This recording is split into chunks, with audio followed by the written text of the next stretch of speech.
Le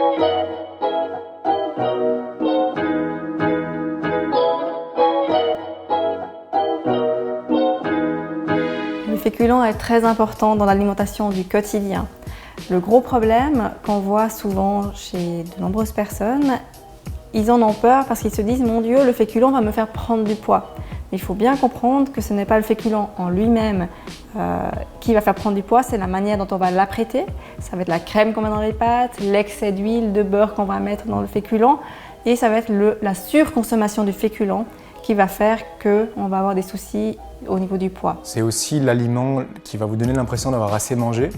On voit une fois sur deux des personnes qui souhaitent perdre du poids qui coupent les féculents le soir. Donc prenons un exemple concret uniquement poulet salade. Ce qui se passe, c'est que moins de 2 heures ou 3 heures après le repas, elles vont avoir faim parce qu'elles ne vont pas avoir l'impression d'être rassasiées. Parce que la salade contient un peu de calories, le poulet un petit peu de protéines, mais il n'y aura pas ce sentiment d'avoir assez mangé.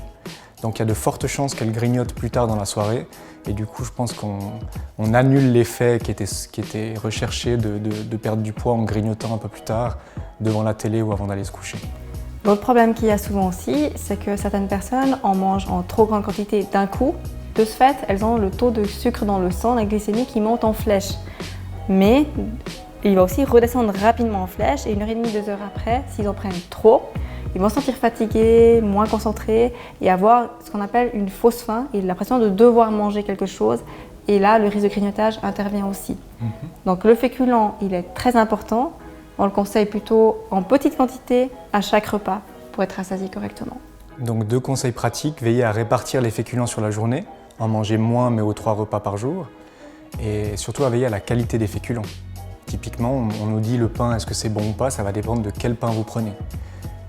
Conseil pratique, tout ce qui est baguette blanche de la station-service, pré-cuite, congelée, décongelée, plutôt à éviter.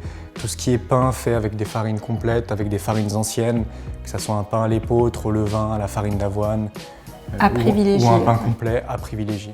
Voilà, pensez vraiment à varier vos féculents, quels qu'ils soient, et de ne pas manger tout le temps le même.